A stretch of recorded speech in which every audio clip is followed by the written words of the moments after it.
This is Off-Roading Epic, just a little Roblox driving game. But if you are a fan like me, you know that it's different than the other driving games. And if you don't believe me, does Driving Empire let you drive this? Wait, what even is this?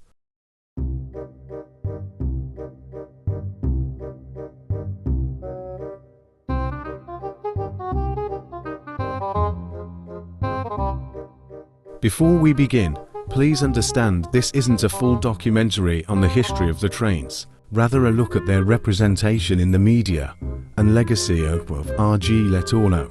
If you want to know the full scoop behind the story of the trains, try watching some real documentaries on YouTube, or read the full book by Mark Moore. I've read it myself, it's very good. But anyways, let's begin this video, starting with a little background history.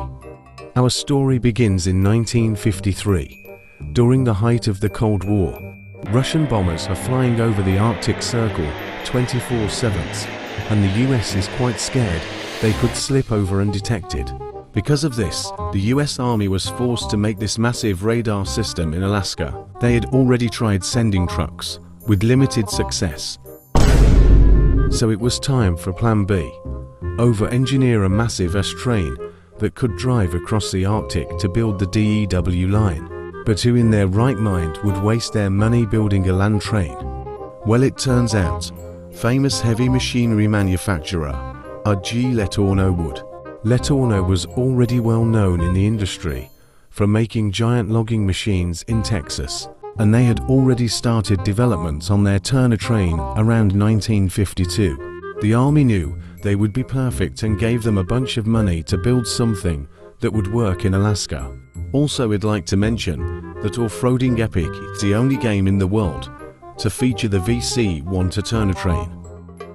The VC-20 to Sno-Freighter was completed in 1954 and contracted to Alaska Freight Lines to deliver the materials for the DEW line. Delivery started in 1955, but soon complications would arise. It turns out developing such a massive and complex piece of machinery in little over 1 year was a horrible idea.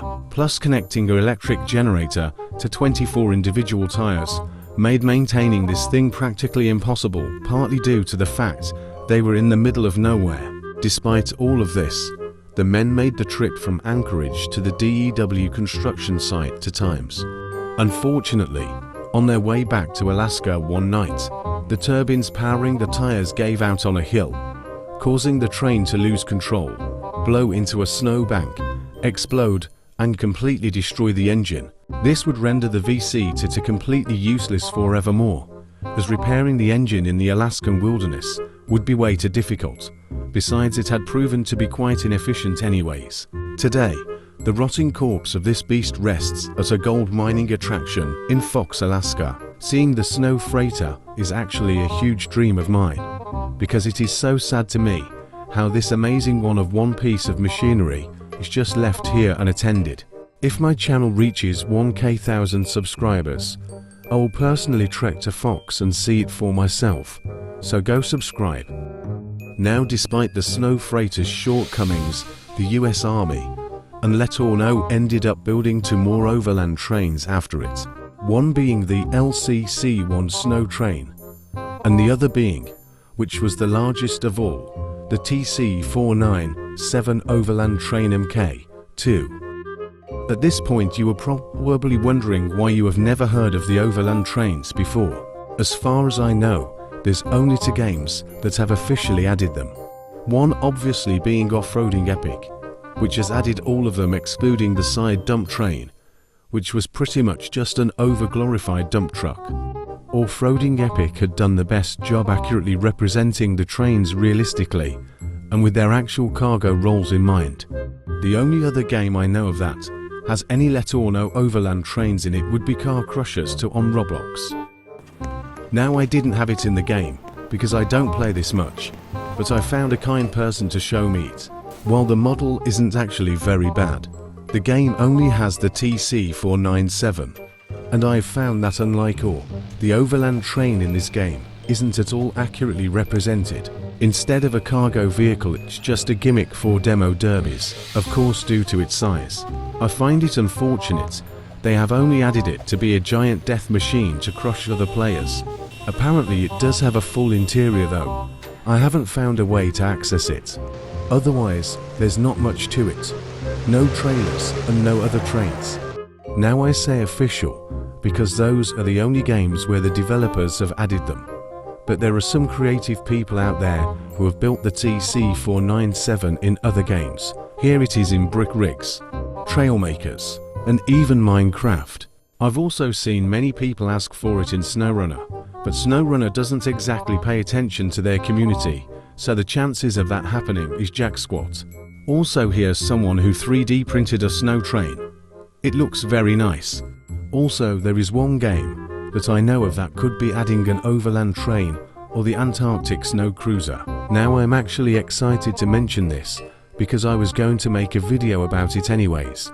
But this game is called Alaskan Fictional Place, and it is a Roblox game currently under development. And believe it or not, while I was writing for this video, the developer Norixel released this announcement. Now, there is some complex lore to the game I won't explain now.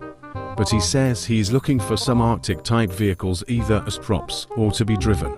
And since it's based in Alaska, this may be a perfect opportunity to introduce the Overland trains into the game. Whether or not they do, I am so excited to play AFP when it comes out. In the end, whether you knew about the Overland trains before watching this video, or just learned something new, I hope watching this video will leave you with a great sense of awareness. The legacy left by RG Letourneau and the Overland trains themselves have been greatly forgotten, which is so unfortunate to me. It is my hope that one day the story of these machines will have the recognition they deserve. As always, if you enjoyed, please consider subscribing to keep up with more off-roading epic content, and I guess documentaries now, cause I just did that. Otherwise, I will see you all later.